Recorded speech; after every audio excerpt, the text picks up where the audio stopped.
You have to see outside, it's going wild outside with a lot of love for all of us, I guess. But thank you, Richard, for the introduction, and thank you to all for such a warm welcome. It's great to be back in beautiful Miami, where I've actually built a lot of great buildings with the Desert family and some others. We've had tremendous success in Miami. We have Trump Towers and Sunny Isles Beach. It's 4 beautiful buildings right on the ocean. The Trump Grande, put the little E in the end for a little, class it up a little bit. Trump Grande, and the 700-acre Doral. It's a tremendous country club, and it's actually the most successful country club in the U.S., where I was just given approval to build 1,500 units, and I couldn't care less about building units. When you're president, who the hell wants to build units? I've been building units all my life. I don't want to build units, but they gave us permission to do it. But today is a tremendous honor. Become the first American president to address the Future Investment Initiative Institute. That's the first one. It's always nice.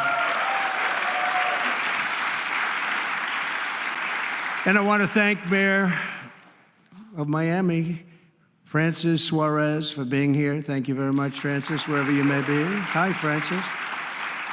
And thank you for the endorsement when I ran. I was very appreciative. Along with the Mayor of Miami Beach, Stephen Miner. Stephen, thank you very much. Thank you. Thank you. Thank you, Stephen. Thank you very much. And numerous American business leaders, some of the biggest business leaders actually anywhere in the world, and many distinguished guests from the Middle East, and in particular the Kingdom of Saudi Arabia, a special place with special leaders.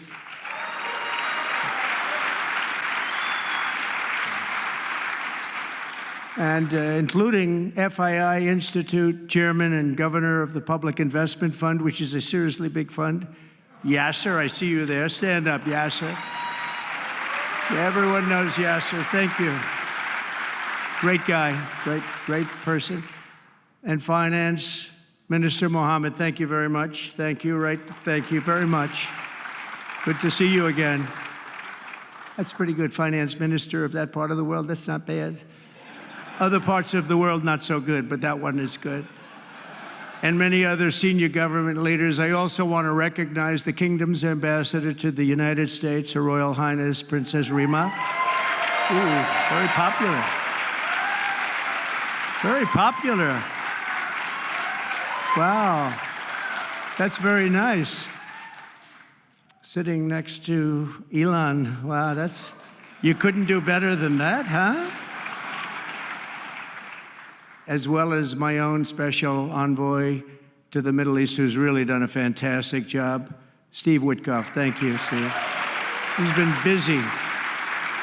And Michael Waltz is here. Where is Michael? Michael's been so busy. They've been going back and forth and back, and a woman who is just voted the most powerful woman anywhere in the world. No, I'm going to go with Princess Rima, but she was voted the most powerful woman anywhere in the world, Susie Wiles. Thank you. Thank you. Most powerful woman. That's pretty good. We have to talk to you about that, Susie. It's pretty good. And also, we all know Jared Kushner, a very special guy. Thank you, Jared. Thank you, Jared. And Elon Musk. He's been making a little news lately, hasn't he, though? Very positive news. Stand up, Elon. He's a great guy.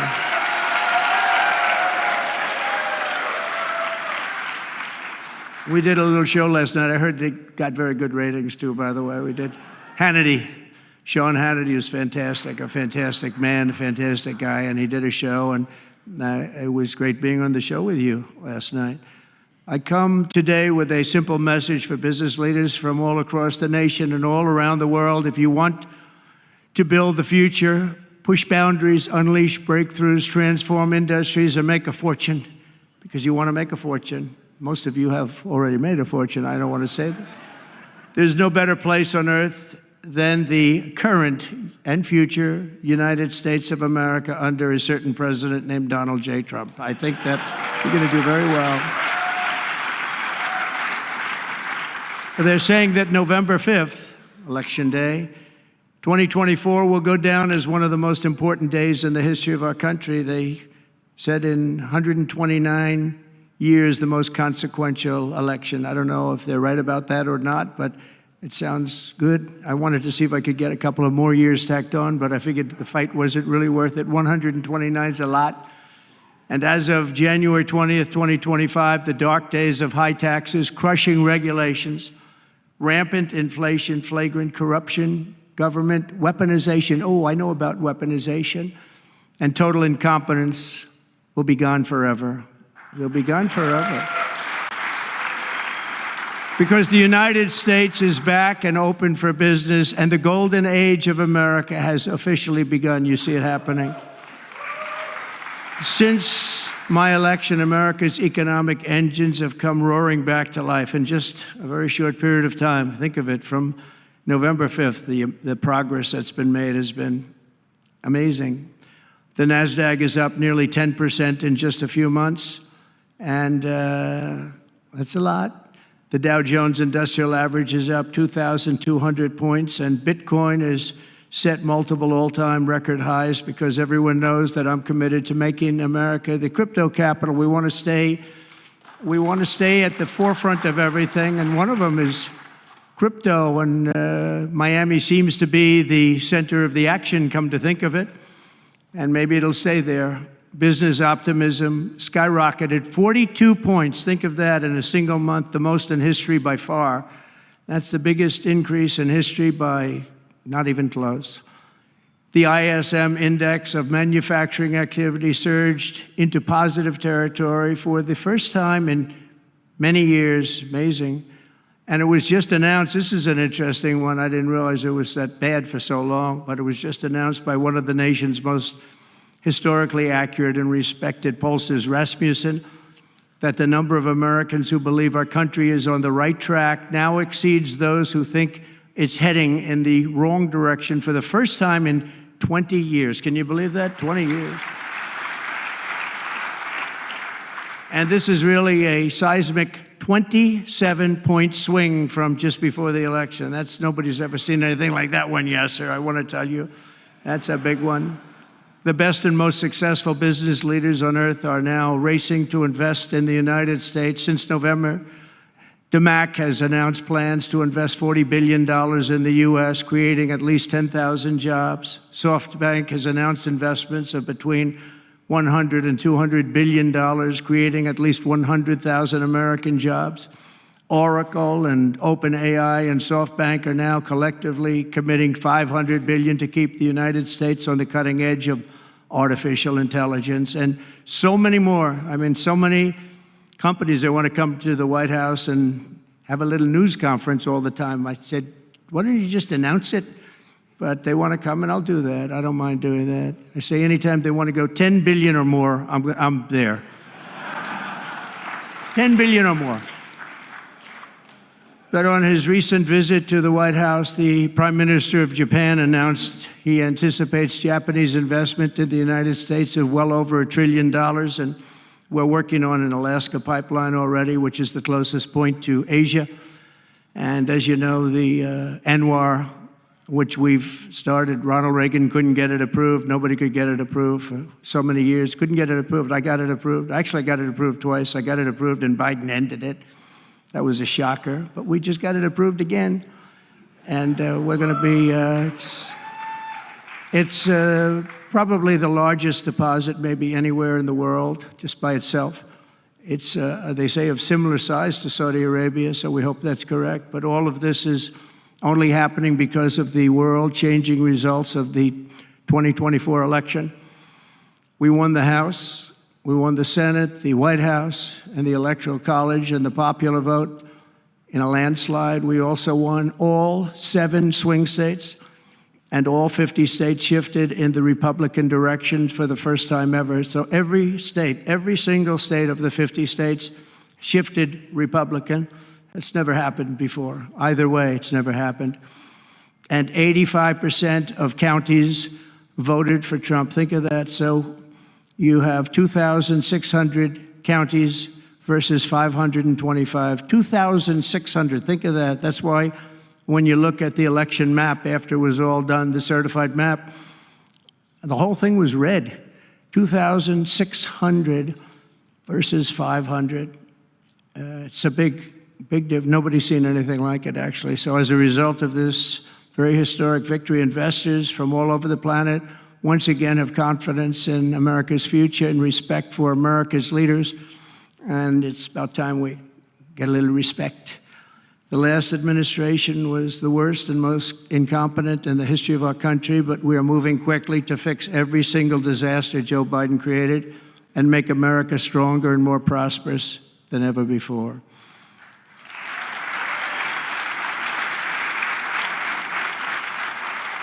Our first and most urgent mission is to remove the criminals that Biden allowed into our country with the ridiculous and very dangerous open borders policy. They came from all over the world.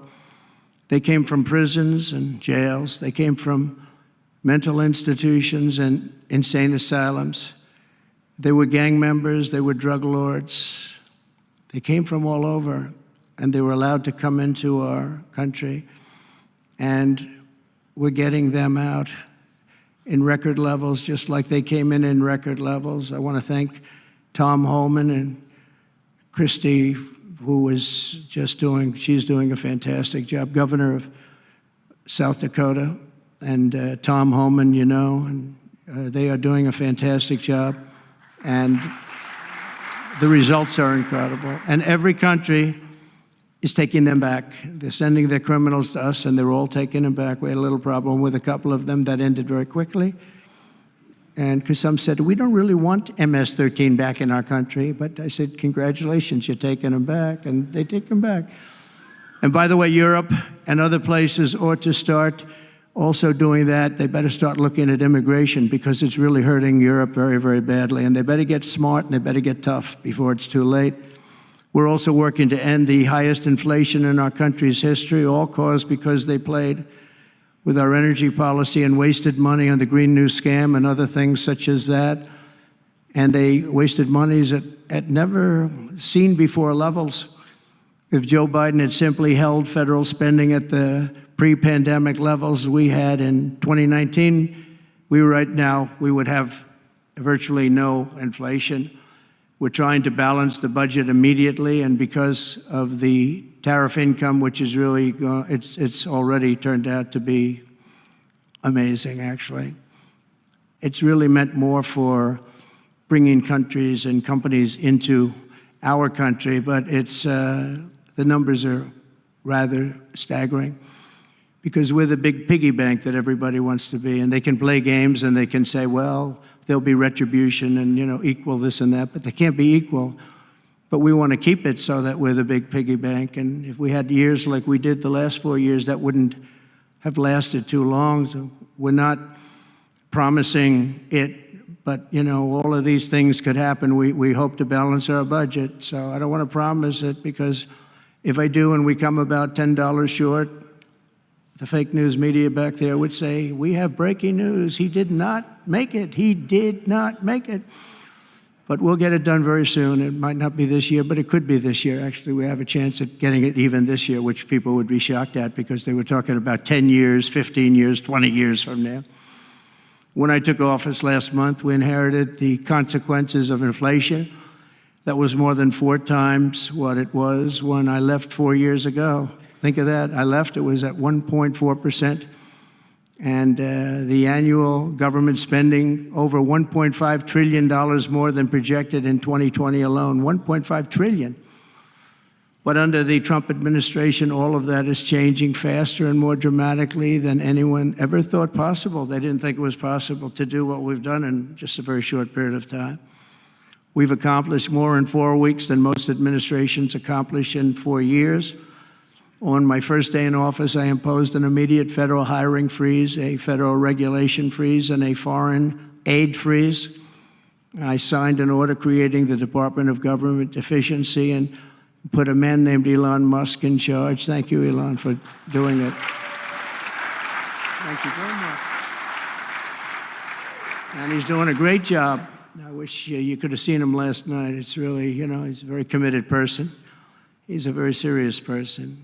and these are very high IQ people. You know, I like high IQ people. Not all have to be, but, you know, it'd be nice to have some people up there that he's a seriously high IQ individual. Now, he's got his faults also, I will tell you that.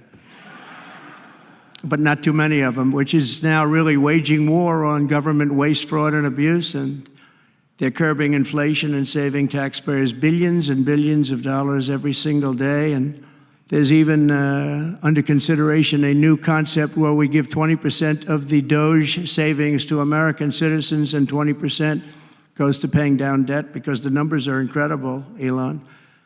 So many billions of dollars, billions, hundreds of billions, and we're thinking about giving 20% back to the American citizens and 20% down to pay back debt and pay down debt, which is, if you look at value, if it were a real estate balance sheet, the debt is tiny, but we still want to pay it down. Doesn't matter. We don't look at it as a piece of real estate. It's America. We're going to get it down through intelligence, hard work, and as Elon said, a word called caring. You have to care. By doing this, Americans will tell us where there's waste. They'll be reporting it themselves. They participate in the process of saving money. So many of the men and women in this room, as an example, they pay tremendous amounts of taxes. And here are just a few examples of where your money was going before I came along. These are just some of the, just taken at random. Oh, there are much worse examples than this. I was just looking at them before the speech, and I can tell you they were much worse.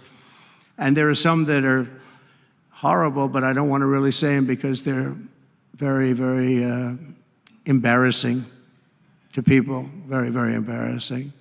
And they're really something, but you'll be seeing it and you will be reading about it.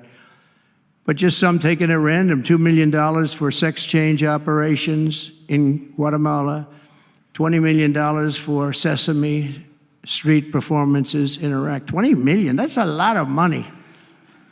You know, I know what it costs to do those things. You get a cast over for $50,000, give them a couple of bucks tip, and that's it, not 20 million. 20 million, that's Gone with the Wind on steroids. $101 million for 29 diversity, equity, and inclusion contracts at the Department of Education, wow.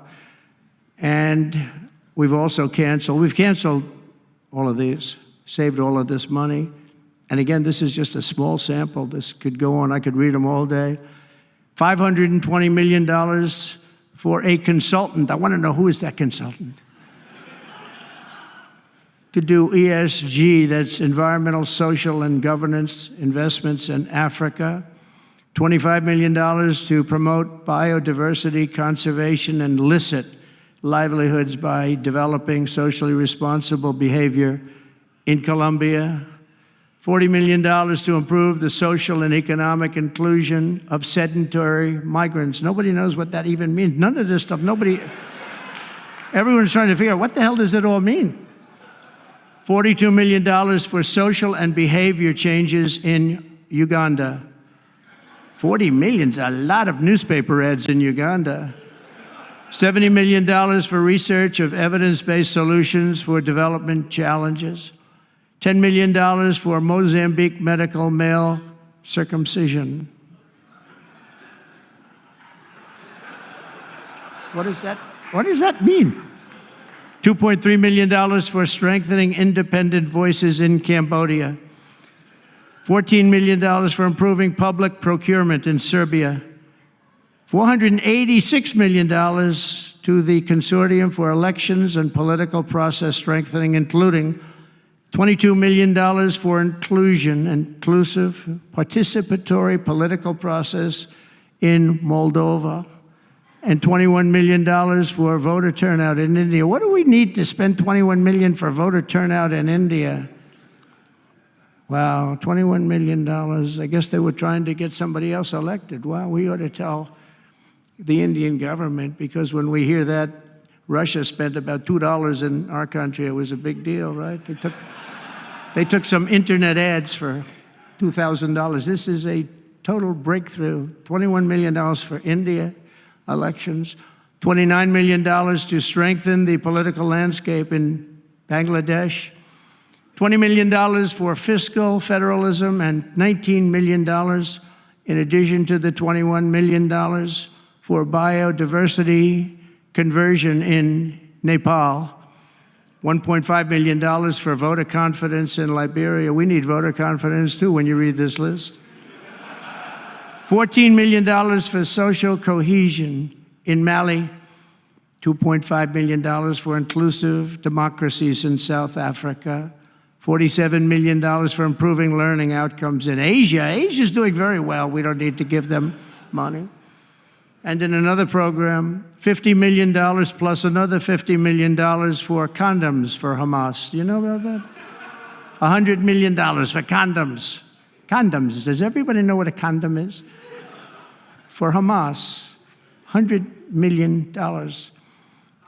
And these are just some. I could read this list all day long. I just don't want to bore you. But these are just some, and not nearly as bad as others. And some are just, I just don't want to say them because they're too incendiary. We're also finding tremendous abuse, waste, and fraud in Social Security. Social Security is, what's happening there is going to be one of the great potential scandals in history.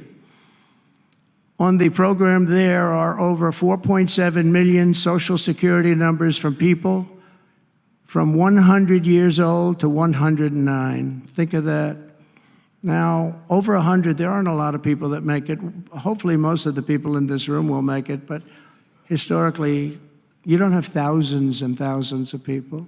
But listen to this, 3.6 million people are on Social Security rolls from the age of 110 years old to 119. Do you think there are really that many?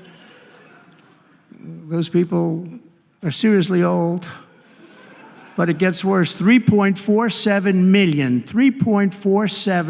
million people are on Social Security from the age of 120 years old to 129 years old. 3.9 million people are on the age of Social Security from 130 years old to 139 years old. Now, the all-time record, I heard, is a woman who was 127 years old. That's the record.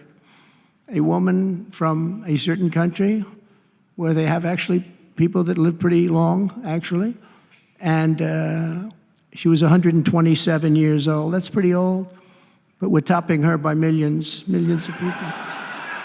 3.5 million people from the age 140 to 149 years old. 1.3 million people are on Social Security from the age 150 to 159. And over 130,000 people are on Social Security over the age of 160 years old, okay? Including 1,039 people, think of it, over 1,000 people between the ages of 220 to 229. And one person between the age of 240 years old to 249. And the record topper, there is one person on Social Security who's 360 years old, which is approximately 110 years older than our country.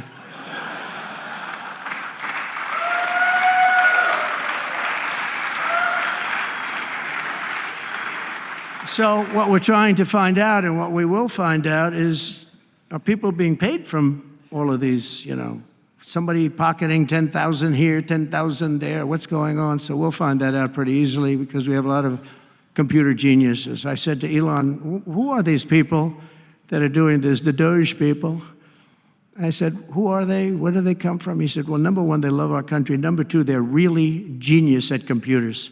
So nobody's going to fool them. When they go in, they see some bureaucrat that's scamming the country, and they try and talk about, you know, certain computer language. These people say, no, it doesn't work that way. These are people that have a natural ability as you know, brilliant computer people. It was very interesting when he told me that. I said, that's what you need today.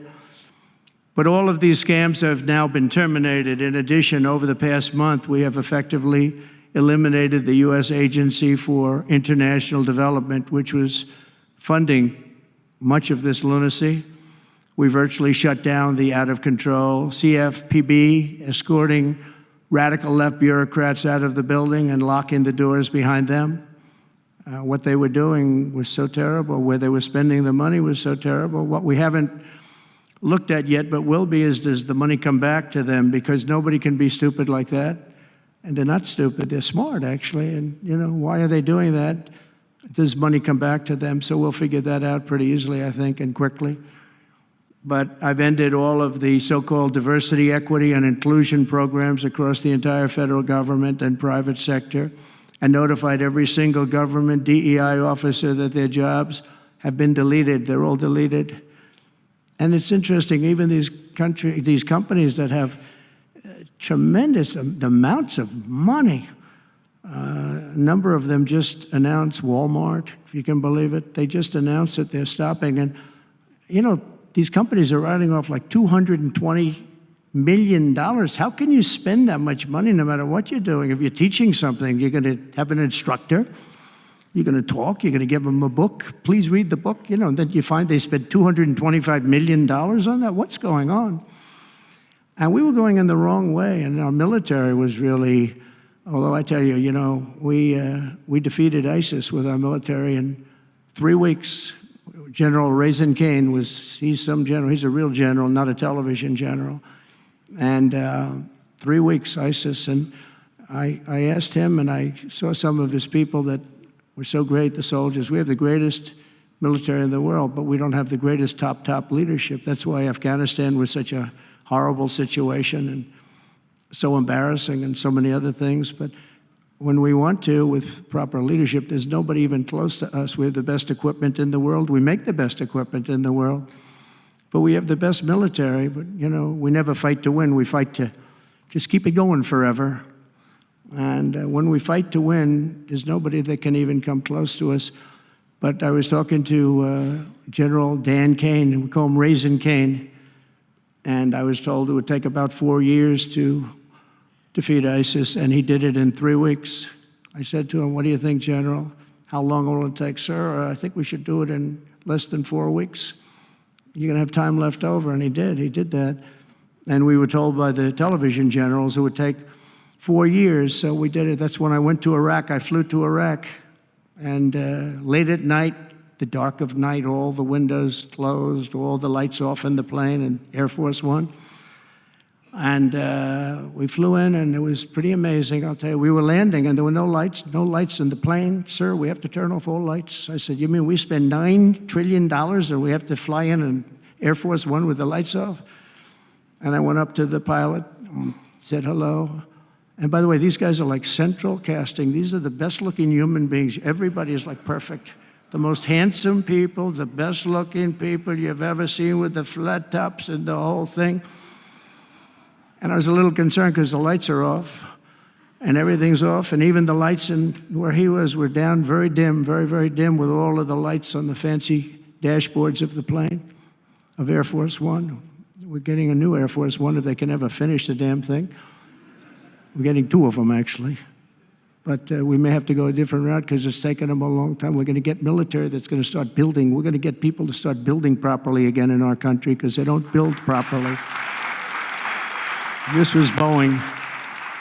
But we're up there, and I'm looking at these people, and again, I say, they look like Tom Cruise, but better. Stronger, tougher. And I like Tom Cruise, but these are better. And they said, "Are we okay, Captain?" "Yes, sir, we're fine." But I'm looking at it, I don't see any lights, and we're landing. And I'm used to that. I like to sit with the pilots a lot and respect the pilots greatly. And we're up there, and we have the computer. I call it the computer voice, where it goes 1,900, 800. It's feet. Your feet above ground. So that means you're very low. And I'm looking out, and my eyes are pretty good, and I don't see any lights.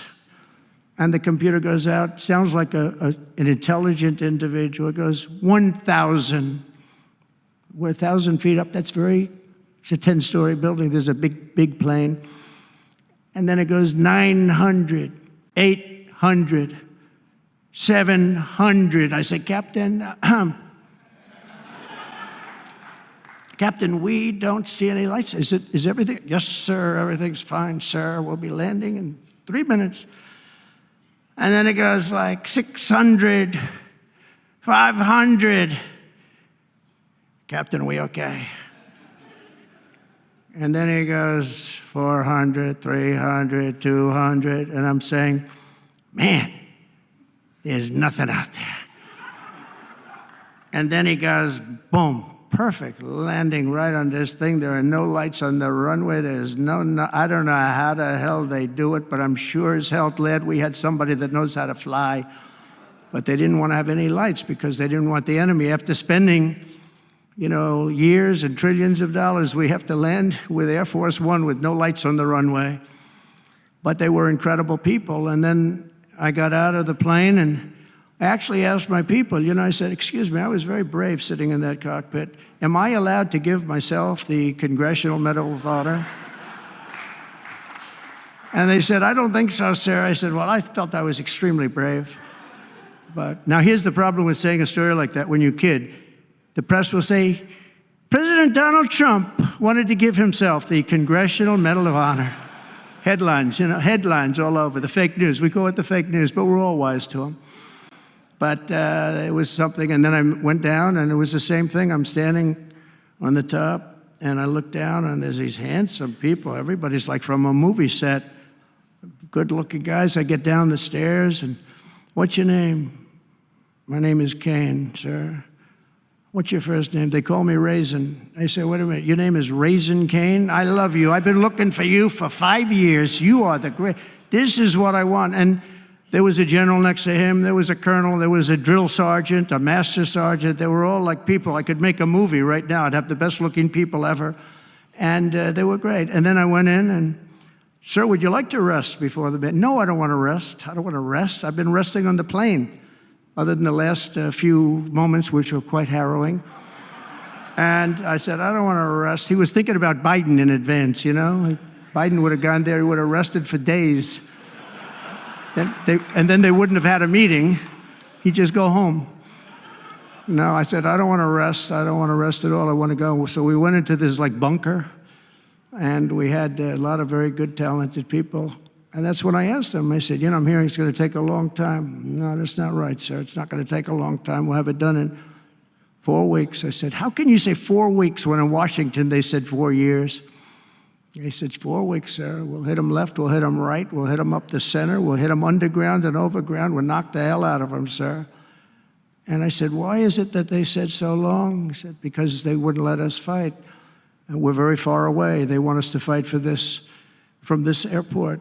We're very, very far away, sir. And they want us to fight here. We have many substations out, sub-airports, they call them, remote airports, where they build them in the sand. And we have many of them, and I'd use them all, sir. And I would hit them so hard from so many different directions. I said, well, what do you think? He said, you just let me know. And I called him back, and I said, go ahead and do it. Are you sure you can do this, General? I said, yes, sir. And he did it actually in 3 weeks. It was over 100% of people that are really hurting the Middle East, hurting the world. And it was done. And we have, I'm telling you, we have the greatest military in the world, but you have to